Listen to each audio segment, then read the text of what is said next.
Perkembangan harga BBM di dalam negeri mengacu pada harga pasar internasional. Kenaikan harga BBM hari ini langsung diikuti dengan kenaikan harga barang dan jasa.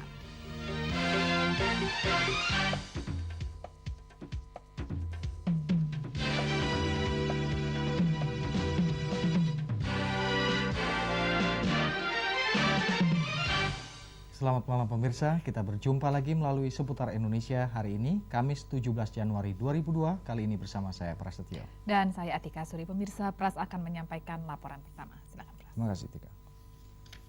Pemirsa, peninjauan harga BBM akan dilakukan setiap bulan mengikuti perkembangan harga pasar dunia.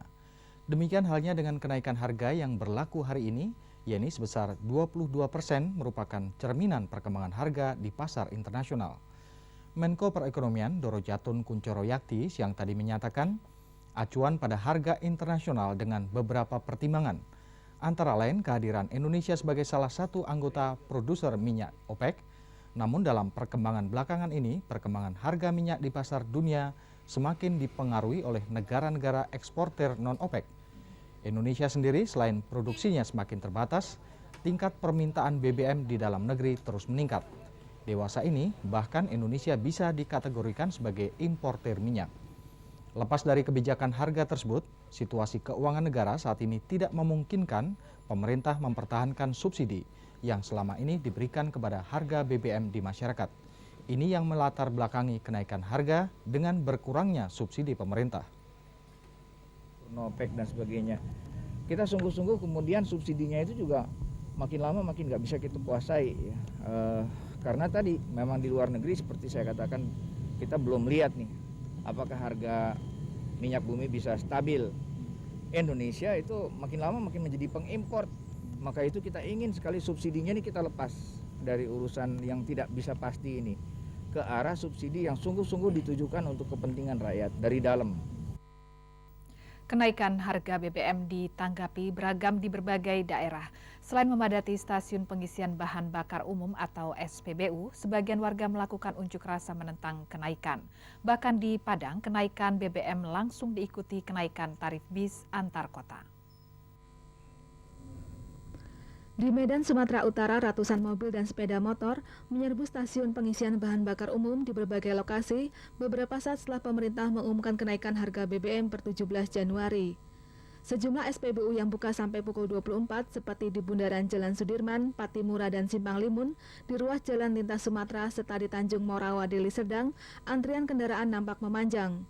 Warga memanfaatkan harga lama sebelum masa berlaku harga BBM yang baru. Warga umumnya tidak terkejut dengan kenaikan. Yang mereka persoalkan adalah persentase kenaikan yang dinilai terlalu tinggi serta dampak kenaikan harga terhadap barang dan jasa.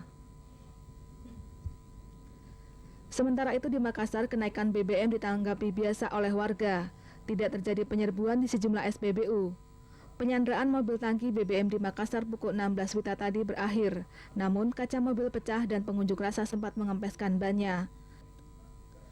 Aksi penyanderaan dilakukan Rabu kemarin oleh sejumlah perwakilan lembaga mahasiswa Universitas Muslim Indonesia. Mereka menuntut pemerintah lebih transparan dalam penggunaan dana kompensasi BBM. Sebelumnya, sekitar pukul 10 WITA, Aliansi Mahasiswa Tala Salapang Universitas Muhammadiyah dan IAIN Alauddin juga melakukan aksi unjuk rasa menentang kenaikan harga BBM. Mereka beraksi di kantor Pertamina UPM S7 Sulawesi dan gedung DPRD. Di Padang, Sumatera Barat, bus-bus angkutan kota dalam dan provinsi atau AKDP di Sumatera Barat secara sepihak mulai ada yang menaikkan tarif. Para awak bus mengatakan kenaikan itu sebagai akibat naiknya harga BBM. Sejumlah penumpang bus jurusan Solok Padang mengaku diminta tambahan ongkos Rp500 sampai Rp1.000. Tarif yang berlaku selama ini untuk Padang Solok Rp3.500 per orang. Beberapa bus jurusan Bukit Tinggi dan Payakumbuh juga ada yang melakukan kenaikan tarif secara sembunyi-sembunyi. Kepala Terminal Lintas Andalas Dasril mengaku belum mengetahui adanya bus yang menaikkan tarif. Pemerintah daerah sedang mengkaji kenaikan tarif tersebut. Tim Liputan RCTI melaporkan.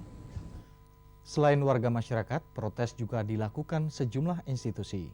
Yayasan Lembaga Konsumen Indonesia atau YLKI misalnya, dengan tegas menolak kenaikan harga BBM. Keputusan pemerintah menaikkan harga BBM menimbulkan protes di berbagai kalangan. Bahkan Koalisi Ornop dan kelompok konsumen dalam jumpa pers di Yayasan Lembaga Konsumen Indonesia YLKI Jakarta hari Kamis menyatakan menolak kenaikan tersebut. Tulus Abadi dari Koalisi Ornop dan kelompok konsumen menolak kenaikan harga BBM dengan berbagai alasan. Antara lain, kenaikan harga BBM hanya akan menyuburkan praktek-praktek korupsi di Pertamina. YLKI, salah satu anggota Koalisi Ornop, bahkan menegaskan sampai saat ini berbagai praktek inefisiensi di Pertamina tidak pernah diselesaikan. Contoh kasus paling nyata adalah pengisian setiap tangki di depo Pertamina Pelumpang, Jakarta Utara yang selalu dilebihkan 200 liter oleh oknum petugas pengisi BBM. Jika praktek ilegal ini dibiarkan, dalam setahun negara bisa dirugikan sekitar 112 miliar rupiah. Ini baru satu kebocoran di Jakarta. Keadaan ini bisa terjadi di setiap depo di seluruh Indonesia. Alasan lain, hingga kini pemerintah belum melakukan audit penggunaan dana kompensasi atas kenaikan harga BBM sebesar 800 miliar rupiah per tahun pada tahun 2000 dan 2,2 triliun rupiah pada tahun 2001. Bagian masyarakat miskin di desa maupun di kota di berbagai lokasi di Indonesia yang kita kunjungi itu hampir semuanya tidak pernah merasakan adanya dana kompensasi yang diberikan oleh pemerintah. Hal yang sama juga diakui Ketua Umum Organda GT Surbakti yang Kamis sore langsung mengadakan rapat dengan jajaran pimpinan Organda untuk mengantisipasi kenaikan harga BBM. Meski tidak menolak, Surbakti mengaku bingung dengan kenaikan BBM yang akan dilakukan setiap bulan. Karena itu, Organda akan mendesak pemerintah untuk menaikkan tarif angkutan umum jika berbagai subsidi atau keringanan yang diminta oleh Organda tidak diberikan pemerintah. Ya, kemungkinan Organda secara terpaksa akan menaikkan tarif ya, karena tidak ada jalan lain. Kalau enggak nanti anggota Organdanya nggak bisa lagi beroperasi begitu, Pak. Ya. Sejumlah keringanan yang diminta Organda selama ini belum ditanggapi oleh pemerintah, antara lain pembebasan biaya masuk spare part kendaraan umum dan pembebasan biaya KIR. Arfan Arsad dan Eko Buditomo melaporkan. Menyusul kenaikan harga BBM, harga bahan barang dan jasa khususnya kebutuhan pokok di sejumlah pasar di Jakarta langsung bergerak naik antara 10 hingga 25%, kecuali gula, terigu, daging sapi dan ayam yang masih stabil. Harga bahan-bahan kebutuhan sehari-hari hari Kamis serentak naik, menyusul kenaikan harga BBM yang rata-rata mencapai 22%. Di Pasar Kopro, Jakarta Barat, beberapa bahan kebutuhan pokok yang naik, antara lain bawang putih dari Rp7.000 menjadi Rp8.000 per kilo dan cabai merah dari Rp8.000 menjadi Rp12.000 per kilo. Harga ikan juga naik rata-rata 7 hingga 25%. Ikan kembung yang biasanya dijual dengan harga Rp10.000 per kilo naik menjadi Rp15.000. Ikan bandeng dari harga Rp14.000 naik menjadi Rp15.000 per kilo, sementara harga udang naik dari Rp20.000 menjadi Rp25.000 per kilo. Para penjual mengatakan hal ini biasa terjadi pada setiap kenaikan harga BBM karena juga ikut menaikkan biaya angkut. Baru hari ini aja naiknya ya? Hari ini, selama bensin naik aja naik. Kalau bensin nggak naik, dia nggak naik. Cabai, bawang biasa 5.000, 7.000. Ya nggak tinggi sekali gitu, agak naik sedikit lah. Belanja ya? Harga beberapa bahan kebutuhan lainnya sudah naik sejak beberapa hari lalu. Meski demikian, beberapa bahan kebutuhan pokok seperti gula, terigu dan telur, daging sapi dan ayam masih stabil. Harga beras justru turun antara Rp100 hingga Rp200 per kilo. Menurut pedagang, penurunan harga ini akibat operasi pasar yang dilakukan pemerintah. Katarina Davi dan Vipin Kurniawan melaporkan. Situasi yang sama berlangsung di daerah di mana harga barang dan jasa mulai bergerak naik menyusul kenaikan harga BBM. Berikut hasil pantauan RCTI di daerah. Berdasar pantauan RCTI di sejumlah pasar, kenaikan harga terjadi pada beras Solok Super, harganya Rp4.100 per kilogram. Sebelumnya hanya Rp3.400 per kilogram. Namun minyak goreng kini turun menjadi Rp4.200 per kilogram. Cabai merah naik menjadi Rp10.000 per kilogram. Sedangkan bawang merah, daging dan telur ayam harganya relatif stabil. Sementara di Pontianak, Kalimantan Barat, harga kebutuhan 9 bahan pokok di sejumlah pasar tradisional Kalimantan Barat terus melonjak.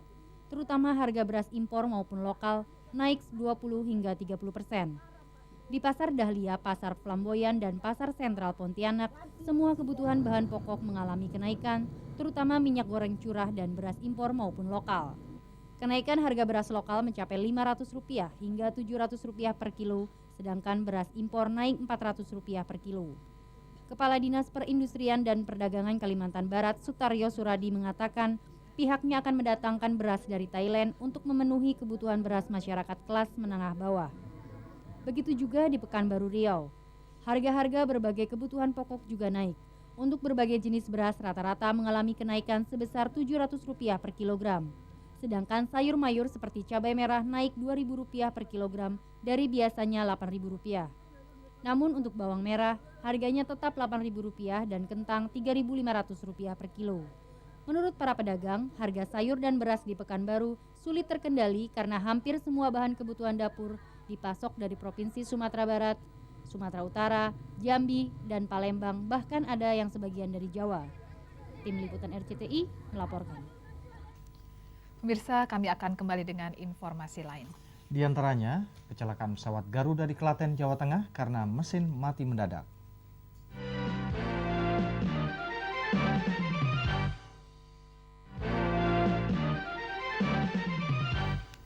Pemirsa, realisasi pembentukan tim independen untuk menyelidiki kasus pembunuhan Ketua Dewan Presidium Papua, Taisio Eluai, kini mendekati tahap akhir. Rancangan Kepres mengenai pembentukan tim tersebut diserahkan Menko Polkam kepada Presiden. Menko Polkam Susilo Bambang Yudhoyono siang tadi menjelaskan, rancangan Kepres dikembalikan kepada Presiden setelah peninjauan mengenai nama-nama anggota tim. Nama-nama tersebut sudah diolah secara matang dan kini tinggal menunggu masalah teknis dari pihak Setnek agar Kepres tersebut bisa segera diumumkan. Menurut Susilo, pembentukan tim independen tersebut tentunya melibatkan pihak Presidium Dewan Papua. Mantan Menteri Koperasi Subiakto Cakrawardaya pagi tadi diperiksa di Polda Metro Jaya sebagai saksi atas kasus dugaan korupsi dalam pembelian tanah oleh Koperasi Pegawai Departemen Koperasi senilai 10 miliar rupiah. Usai pemeriksaan, Subiakto mengakui adanya pembelian tanah senilai 10 miliar rupiah pada tahun 1990. Namun Subiakto menolak memberikan keterangan mengenai keberadaan proposal pembelian tanah yang diajukan Koperasi Pegawai Departemen Koperasi kepada Bulog. Subiakto diperiksa selama sekitar 4 jam sejak pukul 8 pagi di ruang Ditserse Polda Metro Jaya. Dalam kasus korupsi pembelian tanah seluas 4.000 meter persegi yang terletak di Jalan Rasuna Said, Jakarta, Polda Metro telah menetapkan mantan Kabulog Bustanil Arifin sebagai tersangka. Mabes Polri menetapkan 3 orang tersangka dalam kasus dugaan korupsi pengadaan falas di Pertamina sebesar 10 juta dolar Amerika Serikat. Wakabah Humas Polri Edward Aritonang mengungkapkan ketiga tersangka itu adalah LH, karyawan Divisi Perbendaharaan Pertamina, SI, Kepala Divisi Pengadaan Devisa Pertamina, dan Nyonya HS, pemilik perusahaan penukaran falas. Penggelapan transaksi falas ini diduga dilakukan para tersangka sejak bulan Juni hingga Oktober tahun 2000 dan baru dilaporkan oleh Pertamina tanggal 5 Oktober 2000. Penggelapan dilakukan tersangka LH dengan melakukan penukaran falas fiktif. Penukaran yang seharusnya dilakukan melalui Bank ANK justru dilakukan dengan money changer milik tersangka Nyonya HS. Ternyata dia hanya di atas kertas melapor sudah, tetapi dia store uang betul ke bank ini, ditunjukkanlah bukti ini udah kita store Pak ke bank. Ya, ke bank itu rekeningnya si Ardi ini. Dolar tetap diambil dari si Ardi ini.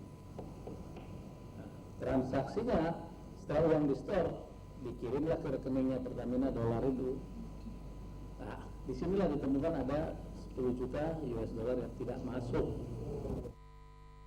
Pemirsa, tim investigasi memastikan pendaratan darurat yang dilakukan Kapten Pilot pesawat Boeing 737-300 Garuda sudah sesuai prosedur. Kecelakaan diduga akibat 2 mesin pesawat mati mendadak. Berdasarkan pemeriksaan terhadap Kapten Pilot Abdul Rozak, penyebab kecelakaan pesawat Boeing 737-300 milik Garuda di Serenan, Klaten, Jawa Tengah diduga akibat 2 mesin pesawat mati seketika. Saat itu pesawat tengah mengurangi ketinggian dari 32.000 kaki menuju 23.000 dan memasuki awan yang kebetulan cuaca sangat buruk. Kapten Pilot telah 2 kali melakukan restart atau menghidupkan kembali mesin namun tetap mati. Sementara ketinggian terus melaju turun dan akhirnya keluar dari awan.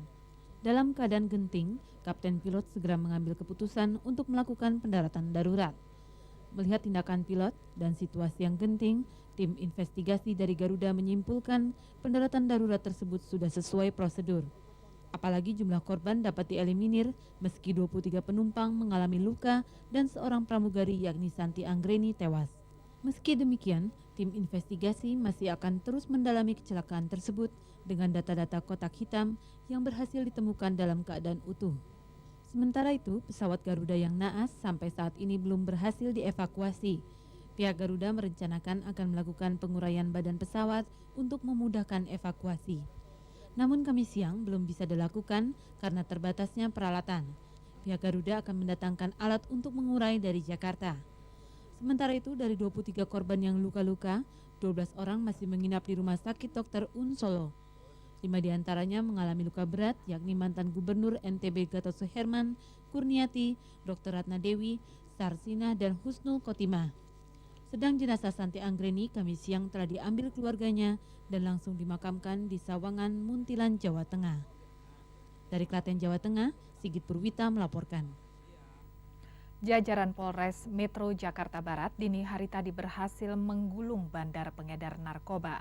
Dari tangan tersangka disita barang bukti narkoba jenis sabu-sabu, kokain, dan pil ekstasi senilai 13,7 miliar rupiah lebih. 38 kg sabu-sabu, 2,3 kg kokain, dan 8 papan atau 800 butil pil ekstasi disita petugas dari rumah kontrakan milik Ji Robi Jiadi alias Robi, Jalan Sawah Lio Jembatan 5, Tambora, Jakarta Barat, Kamis dini hari. Kapolda Metro Jaya, Irjen Polisi Makbul Padmanegara menjelaskan, kasus ini terbongkar berawal dari tertangkapnya tersangka Asen yang akan mengedarkan sabu-sabu Senin lalu. Dari pengembangan kasus, petugas menemukan barang bukti berupa sabu-sabu, kokain, dan pil ekstasi senilai 14,7 miliar rupiah lebih yang disembunyikan Robi di dalam 4 CPU komputer. Namun Robi yang mengaku sebagai pengguna sabu-sabu menjelaskan, barang bukti tersebut bukan miliknya, melainkan milik Aliang, warga negara Hong Kong. Ada tuduhan bahwa itu barang ada di tempat Anda? Ya memang kan rumah kontrakannya dia kasih saya yang tinggal. Tapi kalau dia tidak ada di sini, saya juga tidak nginap situ. Kalau dia datang aja baru saya temenin. Aliang itu siapa Anda? Teman, saya kenal dari teman juga gitu loh. Cuma dia sering kalau datang dia suka minta tolong sama saya. Kemana Aliang ini sekarang? Dia sekarang di Hong Kong. 2 bulan terakhir sebelum dia kabur, dia ada di sini.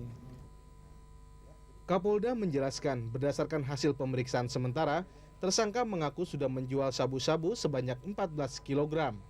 Menurut Kapolda, jika setiap 1 kg sabu-sabu atau kokain dapat dikonsumsi 10 orang, berarti sekitar 400.000 generasi muda berhasil dicegah mengkonsumsi sabu-sabu dan kokain. Karenanya, Kapolda berharap majelis hakim menjatuhkan hukuman berat kepada para tersangka. Jadi selain daripada yang ditangkap oleh kita 38 kg, itu yang sudah dijual keluar itu adalah 14 kg. Dan ini tolong dimonitor terus, semoga aja Pak Hakimnya itu ada menghukum mati. Tolong catat itu tulisan saya.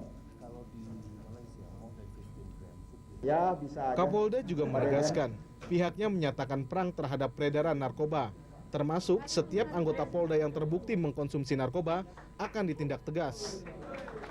Deden Kusondo dan Rustam Marhab melaporkan.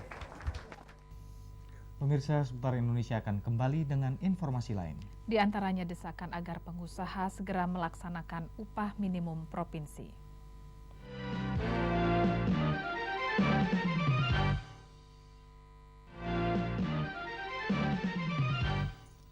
Menteri Tenaga Kerja Transmigrasi Yaakob Nuawewa meminta para pengusaha untuk mematuhi pelaksanaan upah minimum provinsi atau UMP. Kebijakan tersebut tidak akan merugikan pengusaha karena sudah mempertimbangkan berbagai aspek termasuk iklim usaha. Kesan bahwa pemerintah lebih memihak para pekerja dalam hubungan dengan para pengusaha dibantah Menteri Tenaga Kerja dan Transmigrasi Yaakob Nuawewa. Kepada pers di Jakarta hari Kamis, Yaakob mengatakan, dalam kasus upah minimum provinsi atau UMP misalnya, tidak akan ada yang dirugikan, baik pengusaha maupun karyawan. UMP sebesar Rp591.266 di DKI Jakarta misalnya, jika dihitung kondisi sekarang sebenarnya tidak cukup untuk pekerja dengan keluarga. Oleh karena itu, Yaakob tidak mengerti penolakan Asosiasi Pengusaha Indonesia (APindo). Padahal banyak pengusaha lain yang tidak menjadi anggota APindo siap melaksanakan UMP. Coba mereka hitung, saya ingin mereka hitung sama kita. Dan saya akan mengundang mereka. Kita ingin diskusikan.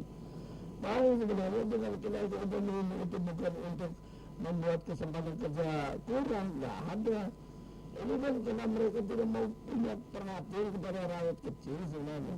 Untuk mendimo 591 266 apa pekerja dan pegawai sudah bisa hidup.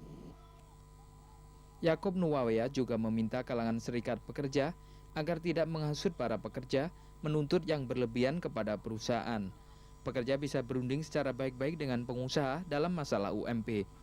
Ahmad Setono dan Rianto Wicaksono melaporkan. Sekitar 300 guru dari berbagai daerah mendeklarasikan Federasi Guru Independen Indonesia atau FGII di Tugu Proklamasi Jakarta hari Kamis pagi. Para guru menuntut pemerintah melakukan berbagai perbaikan di bidang pendidikan. Federasi Guru Independen Indonesia bertekad memperbaiki nasib guru yang selama ini terabaikan, serta menuntut pemerintah melakukan perbaikan di bidang pendidikan, seperti menetapkan Undang-Undang Perlindungan Hukum terhadap profesi guru, mengalokasikan anggaran pendidikan 30% dari APBN, menghapus diskriminasi antara guru swasta, honorer, dan pegawai negeri sipil. Para guru menilai organisasi profesi guru PGRI, Persatuan Guru Republik Indonesia, kurang aspiratif terhadap perjuangan nasib guru sebagai garda terdepan dalam proses pencerdasan bangsa.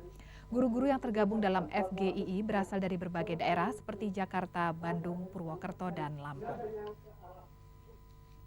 Pemirsa, Kejaksaan Agung mendukung semua kebijakan pemerintah dalam kasus penyelesaian kewajiban pemegang saham atau PKPS, termasuk kebijakan untuk memperpanjang masa PKPS.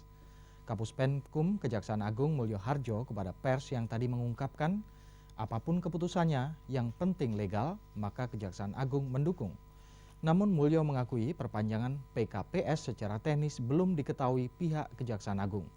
Ditegaskan perpanjangan PKPS baru merupakan wacana, sementara pro dan kontra mengenai kasus tersebut bukan menjadi wewenang Kejaksaan Agung. Pemirsa, Seputar Indonesia akan segera kembali dengan laporan mengenai kenaikan tarif kereta api kelas bisnis dan eksekutif mulai 1 Februari mendatang.